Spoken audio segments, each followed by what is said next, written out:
Hello and welcome to another episode of the Bible Speaks podcast. I am Brian. And I'm Daniel. And we want to introduce today's episode. Today's episode will be dealing with an event that happened on November 30th of 2021 at the Oxford High School in Michigan, where a 15-year-old male student brought a semi-automatic handgun to that school, and began to open fire, killing 4 students and injuring 7 others, including 1 teacher. Yeah, so we want to discuss the events that preceded this shooting, as they're important to what we'll be discussing later in the episode. First, there's a couple things that I couldn't really find a clear timeline, but they kind of establish his character traits. Apparently, he was... one news article put it fascinated with Nazi propaganda. What does that mean, Daniel? Is there any expansion on that? Yeah, he apparently kept a Nazi coin in plain view in his bedroom and even went as far as drawing Nazi symbols in a notebook that the family used to make their grocery lists. You know what's sad about that? You're talking about the swastika, right? It just said Nazi symbol. I'm assuming it's a swastika because I can't really think of any other except for like that eagle one. Oh yeah, that's true. You know, it's a shame that was ruined by Hitler in Germany, because that used to stand for the sun in Chinese history. The sun. Yeah, it was a source of power, I think, and I believe that's why Hitler adopted it. But ever since World War II, ever since the Nazi regime, obviously it's been something that invokes hatred. Yeah, I've actually heard that before. Yeah. There were other instances that have come out in court and in depositions. Apparently, he had repeatedly told his mother in text messages that he thought there was a demon or a ghost or someone else inside the home. And also, allegedly, kept a bird head in a jar. That seems odd. Right? Yeah, at least cause for some kind of alarm already, right? And what did the text? Did they say what the text said? No, the article I was reading didn't get into the specifics of like actual quotations of text messages. They just said that there were multiple instances where he told his mom he thought there was someone or something in the house. Boy, I don't want to. We didn't make this podcast about this topic, but that talks into like demon. Oh, angels and demons. And yeah, stuff man. like that. Maybe that's a topic for a future episode. Something we should maybe look into. Yeah. Yeah. And now, to be clear, these things, as far as I can tell, no one involved in the case, as far as school staff, were aware of these issues until after the attack. I had also read that he was displaying an interest in violence. Is that something else that had come out? Yeah, so that's actually my next point. We moved to August of 2021. Actually, no, that would be September. So I'll get to that in a minute. Okay. In August of 2021, one teacher said that he drew what looked like a magazine, an ammunition magazine for a gun, on a note card. Unfortunately, the teacher who found that note said in her deposition she didn't see it until the day before the shooting. I mean, is that something at this point? I guess if you know his text messages, but if kids are drawing ammunition magazines, is that something that, I guess in today's day and age, right? It would cause red flags. But man, when I was growing up, that just wasn't a thing. Yeah, I kind of feel the same way. Like to me, I guess not that big a deal, but with the prevalence of school shootings and, just kind of the environment we live in now, it's probably at least cause for some level of alarm for the teacher, right? Yeah, so they should at least notify somebody, right? Yeah. And then also in August of 2021, he made a video using a different gun, not the one that he used in the shooting.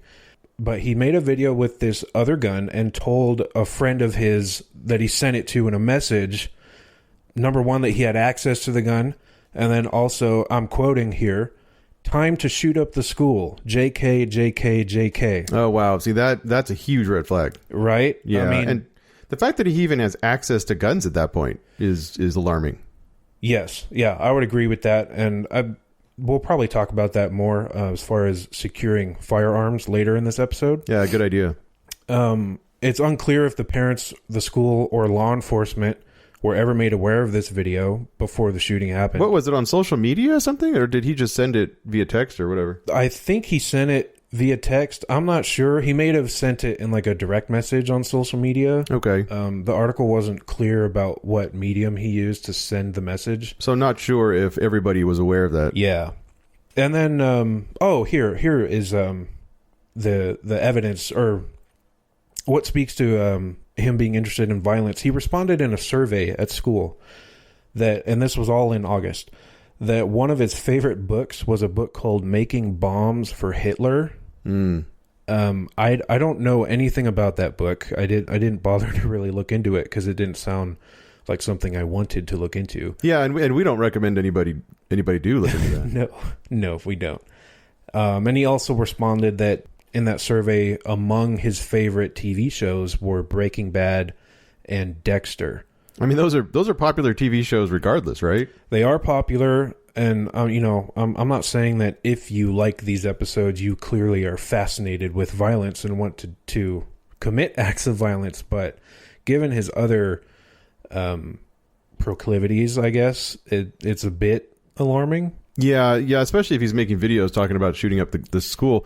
You know, what is the premise of that Dexter show? It's a serial killer, isn't it?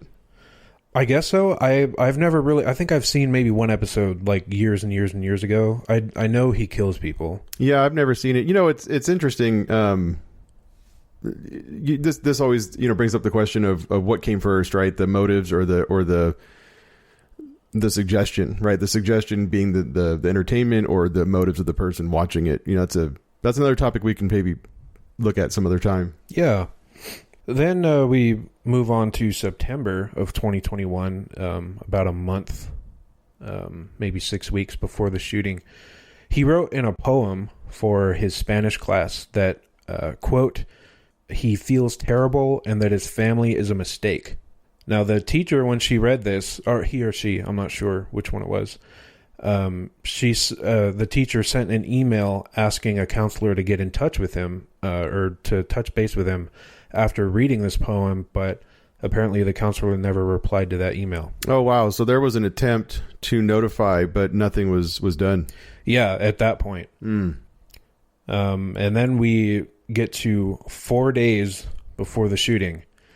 His father actually brought the shooter with him to a gun store for Black Friday and bought his son the handgun he ended up using in the shooting as a what his mother referred to as a Christmas present for him. Right, and that I did read up on that a little bit, and that is a violation of Michigan law, right, or federal law.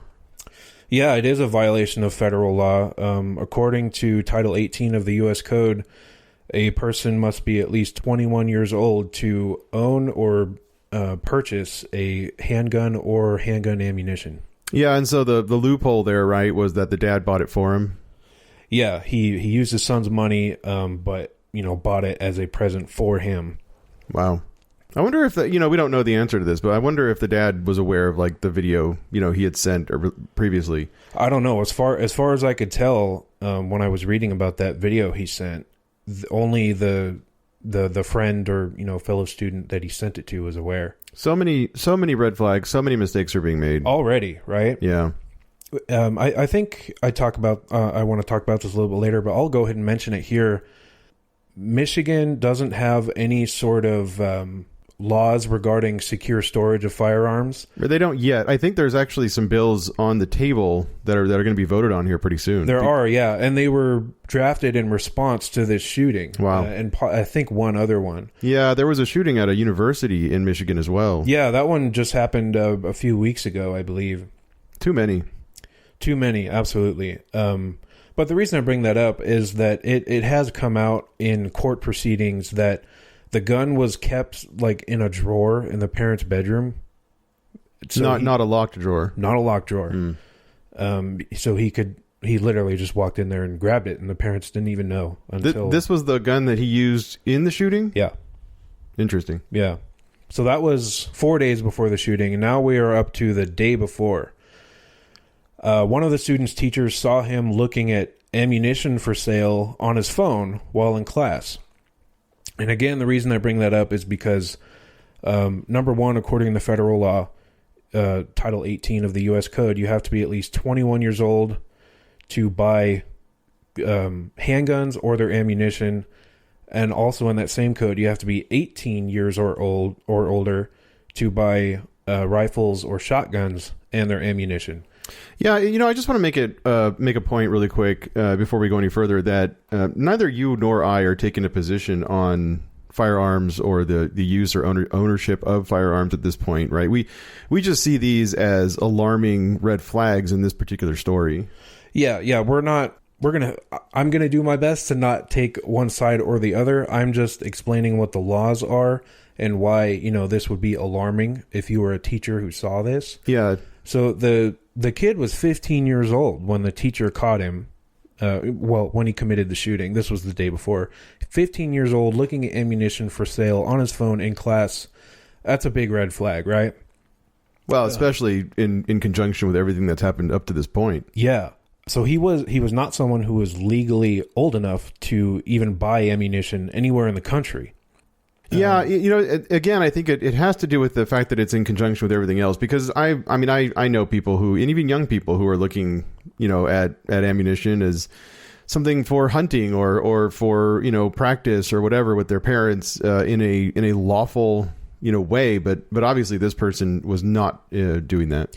Yeah, and I mean there are even it's fairly popular for young children to be involved with like shooting sports, like shooting competitions. Right, I've seen that. Yeah. Yeah, this alone isn't reason for alarm, but like you said, in conjunction with everything else that's happened up to this point, it's a red flag. Now, after the teacher saw this, she did make her superiors aware, and they left a voicemail with his parents regarding this.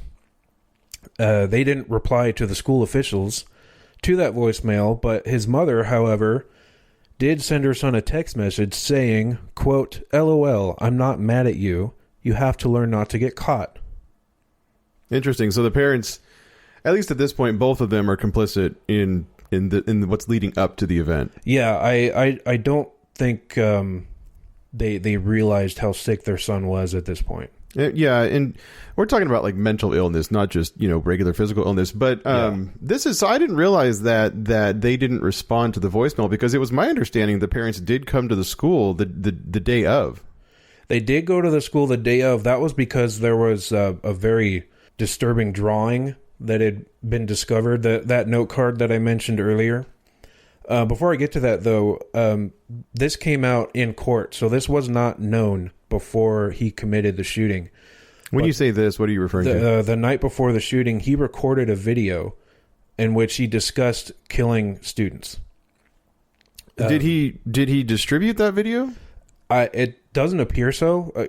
Again, because this is an ongoing case, it's kind of hard to find like consistent details. As far as I can tell, that was brought up in court by the sheriff, I think, of that county. So they discovered it afterward. Yeah, they. I'm assuming they seized his phone as evidence, and they discovered that video on the phone. Okay. It's unclear if he distributed that video. Okay, that makes sense. Yeah. So now we get to the morning of the shooting. The parents were summoned to the school, like Brian said, because one of his teachers discovered that note card with some very disturbing drawings on it. That note card included a drawing of a handgun pointed at the words, "The thoughts won't stop, help me." Wow. It also had a drawing of a bullet with the words "blood everywhere" written above the bullet. So this is weird. It seems to me like this person is actually crying for help. He was. I don't have it in my notes here, but I remember reading. He sent a text or something saying that I'm not getting the help I need, and they're going to make me shoot up the expletive school. They probably being his parents or his family or whoever it was, or maybe even the image, right? The image of the ghost or whatever it was that he was seeing before. Who knows what he was referring to? I hadn't thought of that. Yeah, that's possible. Like voices in his head or something. Yeah. On that note card also had a drawing of a person who appeared to have been shot twice and was bleeding. there was a drawing of a laughing emoji and writing that said, "My life is useless and the world is dead." And these were all discovered the morning of? The morning of the shooting. Wow. Yeah. So his parents were summoned to the school, confronted with these drawings, and they refused to take him home. Yeah, that's what all the articles are saying is that they're using the word refuse. We don't know the details of that conversation. We weren't, fly on the wall, but from everything that we're being told by the media, they were actually refused to remove their child from the school that day. Yeah, and I appreciate you making that point. We don't know what was said in that meeting. I've seen reported in multiple different news articles that it lasted 13 minutes. So I don't know, Oh, the meeting itself? Yeah, Oh. that meeting with school officials and the parents and the student. 13 minutes. They showed him these drawings. I'm sure that the officials requested that they remove him from school, but the parents refused.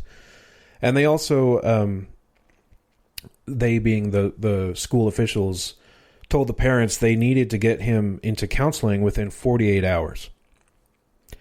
That's such an interesting time frame. I mean, they probably maybe protocol or they're just best practice, but that's such an interesting 48 hours. I mean, I wonder why that was important. Yeah, it's a bit arbitrary, right? I'm sure, like you said, there's some sort of protocol that they have to follow there. And I mean, obviously, we would conclude that he needed counseling far before this. Absolutely. Yeah.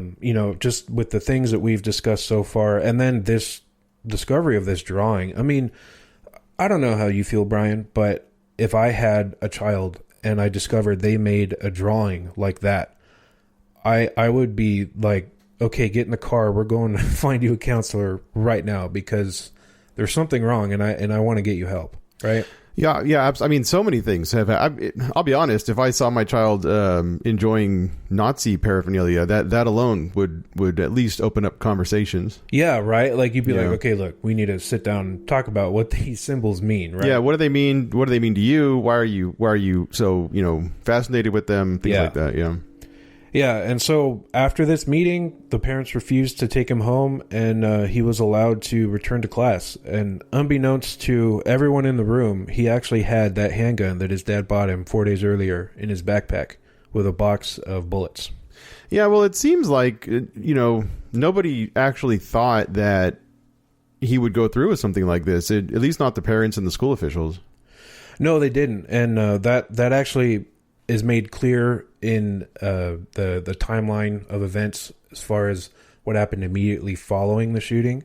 But before we get into that, 3 hours after this meeting, he goes into a bathroom with his backpack and comes out without his backpack, but instead with the handgun, and just starts taking aim at students in the hallway and in classrooms. And unfortunately, he ended up killing four students and wounded 6 others and 1 teacher. Yeah, and as with all mass shootings, this is a tragedy. Yeah. So now we move on to the aftermath of this shooting. Yeah, just before we move on really quick, I want to just mention something that I had discovered is that there's still actually no official timeline of the shooting, which is kind of why we breezed over that event, is because there's been no release of an official timeline. The local law enforcement is citing pending criminal cases, which is why they cannot release the timeline due to evidence issues. That's interesting because I actually found a CNN timeline with a CNN article with a rough timeline. I saw that too. It's a rough timeline, but it is not an official timeline. And actually, the parents of the victims are demanding a timeline, but they're not getting one. And understandably so, right? Yeah, at this point, so early on, especially because of, as we'll talk about soon, because of the condition and situation of where the parents are and even where the shooter himself is. Yeah. So real quick, I kind of want to just breeze over that timeline just because I want to make the point that he was arrested very quickly. It wasn't like the Uvalde shooting where he was just able to right. The law enforcement got in there right away. Yeah, he was arrested very quickly. According to that CNN article, he began shooting around 12:51, and he was active for less than 10 minutes from what I can tell. Officers were dispatched less than a minute later because immediately people were calling 911. They arrived at the school within 5 minutes and took him into custody within 3 minutes of their arrival. Wow, that's just well done. Absolutely. Law enforcement. I commend those police officers, way to get in there and stop the loss of life in there. Absolutely. And then this was very interesting to me. The parents' immediate reaction at around 1:15, so less than 30 minutes after this has happened, news reports started coming out that there had been a shooting at the high school. And at 1:22, his mom sent him a text saying, "Don't do it," according to prosecutors. And then at 1:37, prosecutors say that his father called 911 to report that a gun was missing from his house and that he believed his son may be the shooter. So, I don't want to jump to too many conclusions, but it sounds like the parents discovered the missing gun and realized that something was wrong. Yeah. I don't want to say I know what they were thinking, but after seeing those drawings and then, 3-4 hours later hearing about a shooting at the school, I can't imagine what they were feeling, Yeah, and I just want to recommend that, if we do see troubling behavior in individuals, then we really do need to take action. We need to do something about it because this kind of stuff does happen. Absolutely. And as we see, unfortunately, in our country, this happens far too often, right? Right.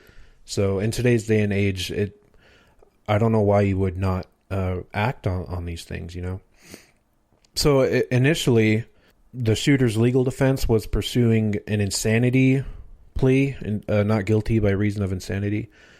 But as far as I can tell, they realized that the court was not going to find him mentally insane at the time of the shooting.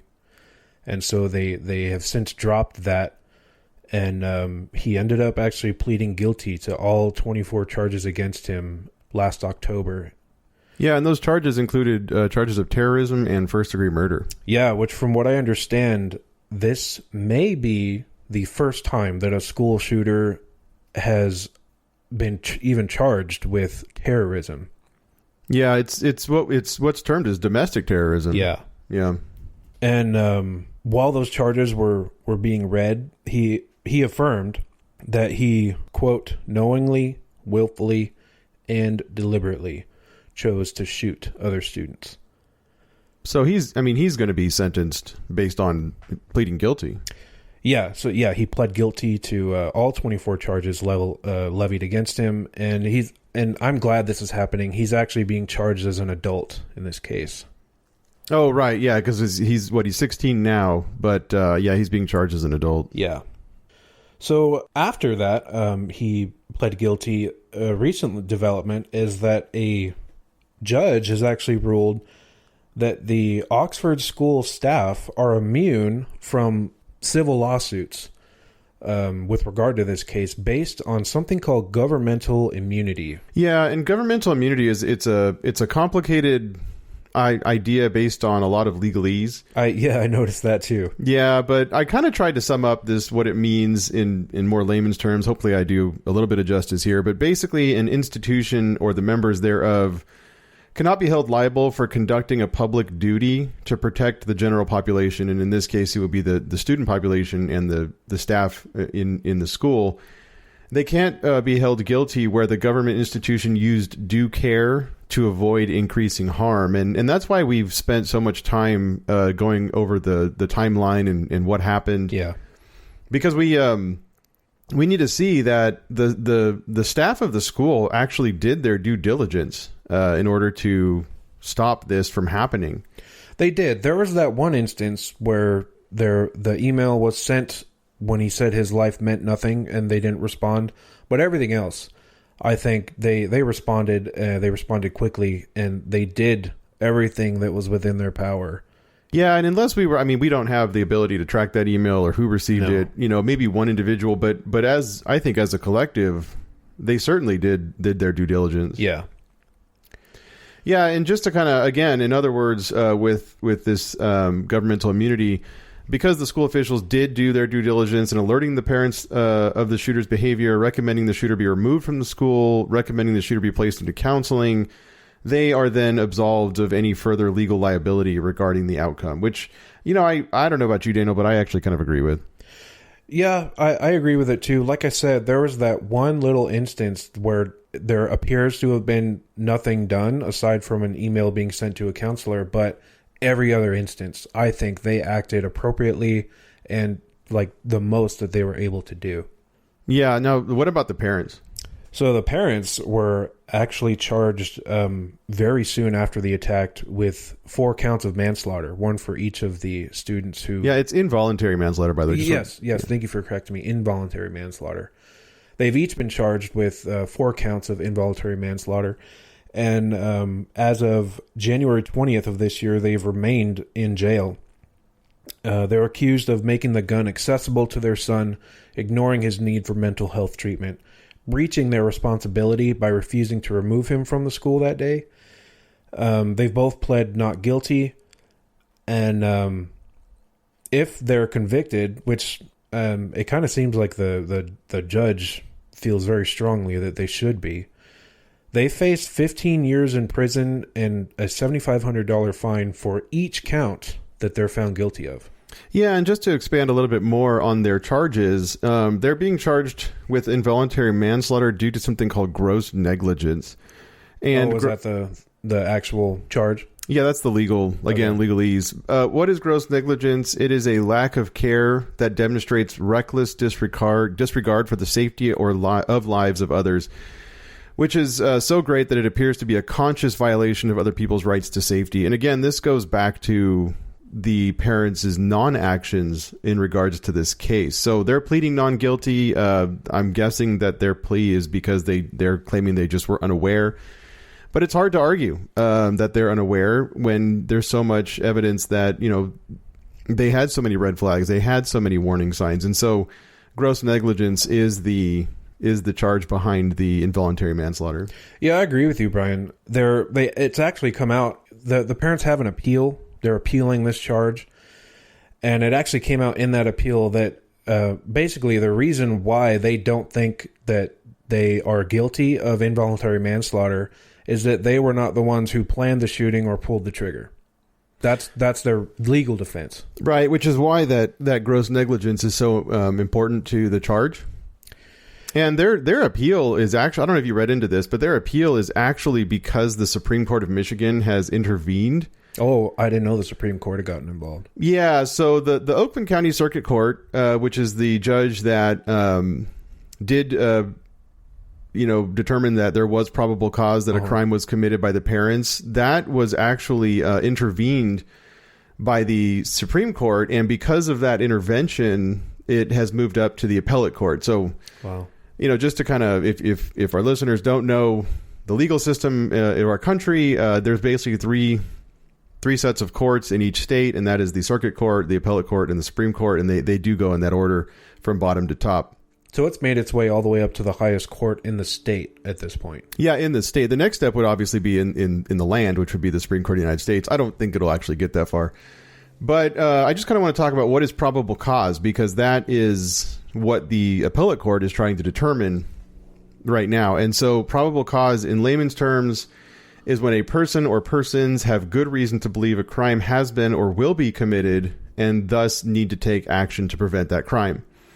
So a good example, and probably the most often cited example of probable cause, is when a police officer decides to search a vehicle at a traffic stop if they believe a crime is taking place other than the traffic violation for which they performed the traffic stop to begin with. So if a person is speeding or their taillight's out or whatever, and they pull that person over, and then they notice by walking by the windows that there's also alcohol or drugs on the floor trying to be hidden, they have now probable cause to search the car because they believe a crime is either being committed or will be committed with those items. So probable cause in regards to the parents would be that they knew, they had reason to believe that a crime would be committed based on the evidence that they were given, or the red flags and the warning signs. and they chose to do nothing. And so that is what the appellate court is now trying to determine, is whether or not the parents had probable cause to intervene. Yeah. And real quick, I just want to mention that if they are convicted of these involuntary manslaughter charges, each of them are facing a $30,000 fine and 60 years in prison. So it's basically a life sentence for each of them. They're both in their early to mid 40s. Yeah, and the severity of that punishment is because people did lose their lives. Yeah. Yeah. And like we said before, I think they have been rightfully charged in this case. Yeah, so that brings us to our next topic, and the reason that we actually decided to do this episode was the topic of accountability. Yeah. Who is accountable? And I kind of just want to go over a little bit what the actual term accountability means and why we're going to be diving into this. So what is accountability? The Oxford English Dictionary defines accountability as the fact or condition of being responsible. In other words, a person is held responsible for their actions. That's what it means to be accountable. So there's a lot of factors at play in regards to who should be accountable in this story. I'm just going to kind of go over my notes, and then Daniel can add if you would like to. But you have the obvious accountability of the shooter, who has already pled guilty to the crimes, and he's taking responsibility for his actions. But you also have the possible accountability of the parents, the possible accountability of the school and the workers and their legal immunity. And then you also have, what about other students or parents involved or that might have heard about the red flags that were going on? Or what about friends and family members? How do we go about determining accountability to begin with? And I just want to say that in regards to accountability as it pertains to our legal justice system here in the United States, oftentimes accountability can be very chaotic and a very long process to be able to determine who's accountable for what.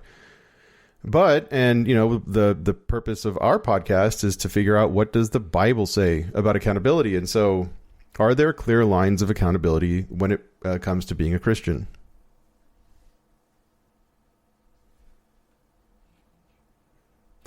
So what does the Bible say about accountability? Well, I think the first thing that we need to understand is that we're all accountable or responsible for every single sin that we commit. And that each and every one of us has sinned. I mean, Daniel, you would agree that you're a sinner, right? Absolutely. Yeah, as am I. And I'm not proud of it, but I certainly need to admit it. We can determine that all people are sinners, and Romans 3:23 makes that very clear. It says, "For all have sinned and fall short of the glory of God." So there's nobody who is not accountable for their own sin. Yeah, just to add a few more verses to that, Romans 3 verse 10, "As it is written, there was no one righteous, not even one." Psalm 143 verse 2, "Do not bring your servant into judgment, for no one alive is righteous in your sight." Psalm 14:3, "There is no one who does good, not even one." Right, and that's all actually verses that Paul is referencing in those Romans passages, right? Yeah, and then so that, you know, we've determined that everybody sins, nobody does good, nobody seeks after God, and so we're all accountable to our own sins, to our own actions. But what does it mean to sin? I think this is a really important distinction to make. Romans 3:20 gives us some insight. It says, "For no one will be justified in his sight is God's sight, by the works of the law, because the knowledge of sin comes through the law." So what does that mean? It means that anything that is in opposition to God's moral law is considered sin. So anytime we do anything that is against God's moral law, we are committing sin. So when you think about it, right, that concept of accountability needs to be on the forefront of our minds when we're not doing things that are in conjunction with God's moral law. Yeah, and just one more verse to add there. 1 John chapter 3, verse 4, he says, "Everyone who commits sin practices lawlessness, and sin is lawlessness." So, you know, through those two verses that we quoted, Romans 3:20, 1 John 3:4, we see that sin is any rebellion against God's moral law. Yeah, absolutely. And so why is it important to understand sin as it pertains to accountability? Well, when we sin, when we do something that is in opposition to God's moral law, we are responsible for those actions. Whether in our own society or not, right? God's moral standard is the epitome of moral law. And so we have to understand that every time we do anything that is in opposition to God's moral law, we need to hold ourselves accountable for that. If somebody is listening to this podcast who is not a Christian or maybe has not yet submitted their life to Jesus Christ as their Lord, you might be asking why we consider God's moral law our standard. And I just want to cite Romans 9:20 and 21 to answer this question. It says this: "Will what is formed say to the one who formed it, 'Why did you make me like this?' Or has the potter no right over the clay?" And this is very important because as Christians, we believe that because we are created by God, then we are also subject to God for our moral standard. So everything is subject to God's moral standard. He's the creator. He's the one who designed, who made, implemented everything. It was for him, by him, through him. Yeah. And so we need to understand that when we are in opposition to him, then we are responsible for those actions, and we actually do stand guilty before him. And the reason I use the term guilty here is because I do believe that there is a similarity to a courtroom scenario when it comes to our standing before God. God is our judge. He's the one who will determine whether or not we're guilty or innocent. And so when we sin, when we do things that are outside of his moral standard, we stand guilty before him. And so we, again, have to take responsibility. We are accountable. Therefore, in regards to personal sin or sin that we have committed, we are all accountable to it, and we are all guilty for it. Do you have anything to add on that, Daniel? I mean, just as far, like you mentioned, it's kind of similar to our court system today. I think it's in Colossians or Galatians, Paul refers to our sin as the record of debt that stands against us. So, yeah, absolutely. Again, like he's using legal language there. Yeah, and so how do we obey God's moral law? How do we know what that is, and how do we determine whether or not we're accountable? Well, all the moral law of God, as stated in Matthew 22:37 through 40, is summed up in the two greatest commandments. And I'll just read this: is love the Lord your God with all your heart, with all your soul, with all your mind. So that's the greatest and most important commandment. The second is like it: love your neighbor as yourself. All of the law and the prophets depend on these two commands. So if we were to kind of break that apart a little bit, what we need to understand is that we would live by the standards of God because we love him. We love him with all of our heart, soul, and mind. And so everything we do, all of our motivations, all of our intentions need to be formed by our love for God. That is the very first commandment for all Christians. And so that is our accountability. If we are living outside of our love for God, then we will be guilty before him. And the reason why it's the second greatest commandment is because how are we supposed to treat each other? We're supposed to love our neighbors as ourselves. We wouldn't treat other people, or we shouldn't treat other people as less than we would treat ourselves. So in regards to this particular story, we would never out of malice or hatred, end our own lives, or we shouldn't do that. And so we shouldn't do that to other people as well. All of the law and the prophets depend on these two commands. Anything outside of these two things is considered sin.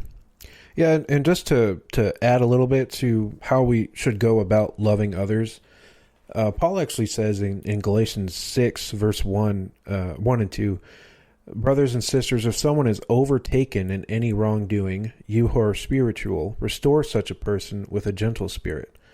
So, right there, what Paul's basically saying is that believers have a moral responsibility before God to confront sin that we see in fellow believers and make every effort to restore them to a right relationship with God and from that sin.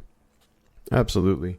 But what about accountability when it applies to other people? And this is, in regards to this story, this is what would, be applicable to the parents and the school and the staff and things like that.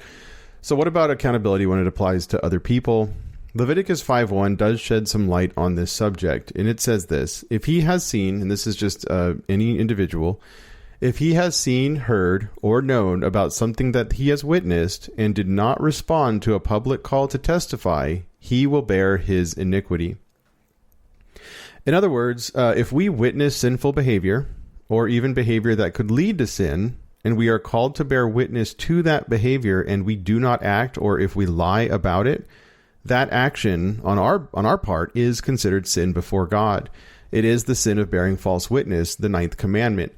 And so these parents had a biblical obligation to notify when they did see behavior that could lead to sin or even sinful behavior in and of itself.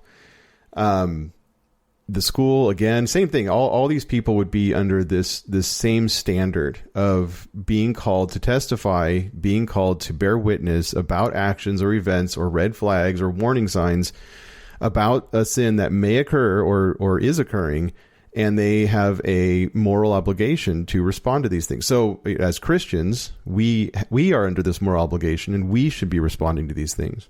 In regards to parents and children specifically, because again, this has to do with parents and children, there's several verses that I kind of want to go over, and one of them is Ephesians 6:4. Fathers, do not stir up anger in your children, but bring them up in the training and instruction of the Lord.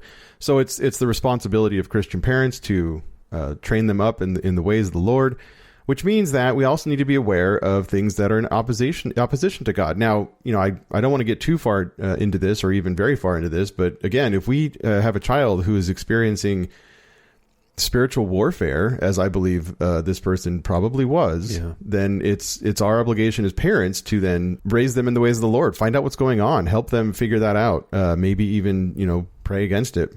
Deuteronomy 4:9. Only be on your guard and diligently watch yourselves, so that you don't forget the things your eyes have seen, and so that they don't slip from your mind as long as you live. Teach them to your children and to your grandchildren. Again, we have a Christian and moral obligation to teach our children the ways of God and the ways of the Lord as Christians. So we definitely need to step up in those realms. Don't rely on other people or institutions. Don't rely on church congregations or preachers, Sunday school teachers, what have you. It is parents' responsibility to teach their children the ways of the Lord.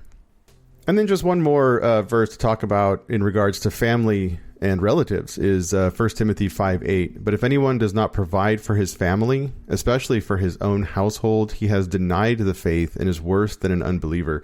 And the reason that I actually brought this passage into it is because when we read this passage, most of the time we think about the necessities for life, shelter, clothing, food, and water.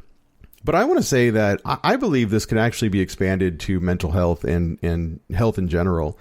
If we have the ability to provide for our family members and our own household, and we deny them that help, that assistance, that healing, then I do believe that we are acting in bad faith and that we are worse than an unbeliever. And in this regard, his parents really should have gotten him counseling and healing for what he was going through. Would you agree, Daniel? Oh, yeah. Yeah, I wholeheartedly agree with you there.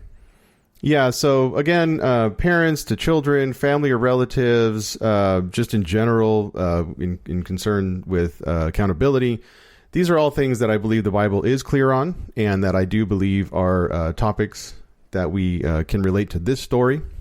Before we close, did you have anything else you wanted to add, Daniel? Well, you mentioned earlier something about spiritual warfare. Did you want to just kind of explain briefly what that might be? Yeah, I don't have the passage in front of me, but we as Christians are in spiritual warfare. We do fight against the powers of the spiritual realm, and so that goes into the armor of God. And this is actually, we talked about this in our in our Ukraine war episodes. But the idea is that we fight a battle on a spiritual front, and hearing what Daniel mentioned earlier about what this young person was seeing and hearing previous to the mass shooting, to me there's definitely some elements of possible spiritual warfare here. And so I don't know the faith of the family, I don't know the faith of the parents, I don't know the faith of the child, but what I do know is that would be very alarming to me as if I were a parent and it was my child. That would be something that would just be very, very alarming, and something that I would want to combat strongly.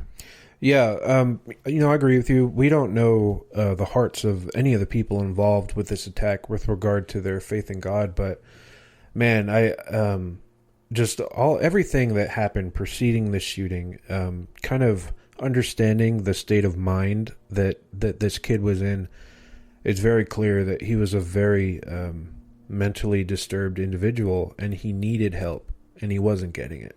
Yeah, and I think that there's help out there. There's help to be had, and he was denied that help.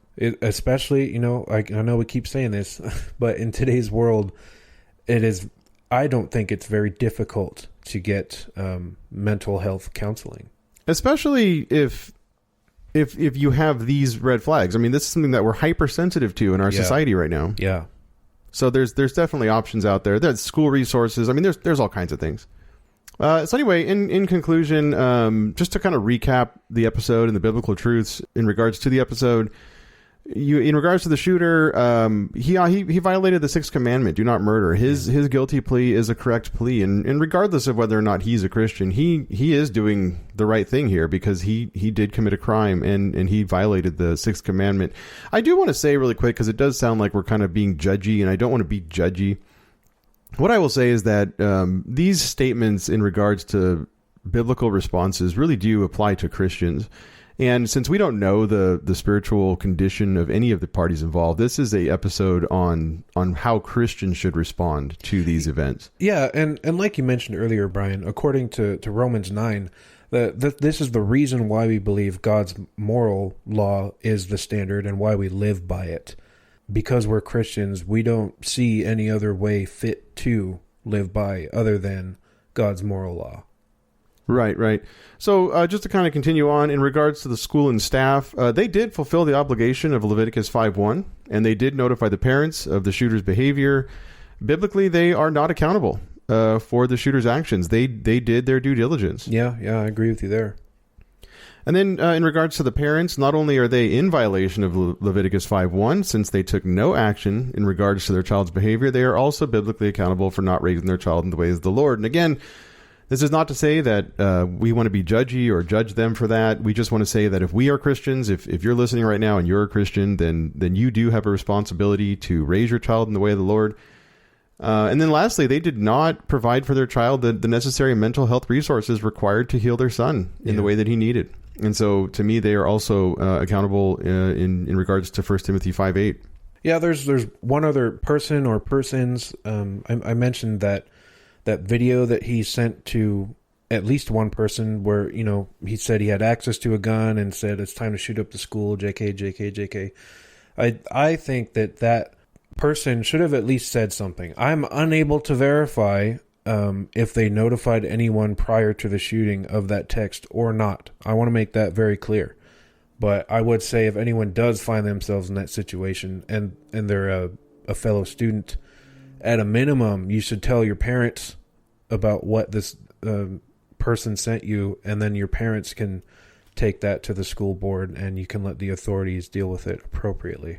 Yeah, absolutely. In fact, I would just encourage further that if you are a student, a young person in a school today, and you're a believer, it is your moral obligation to report these things.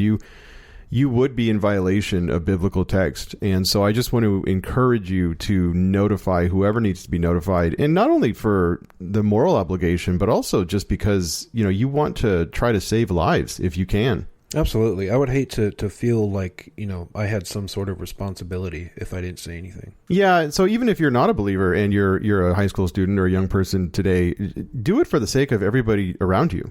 Yeah. It is a Christian's responsibility before God to provide an honest and sincere report when questioned or confronted about ongoing sin or possible sin. Raise children in the ways of the Lord. Provide the necessary resources for family in need. And that's all I have to say. Anything else, Daniel?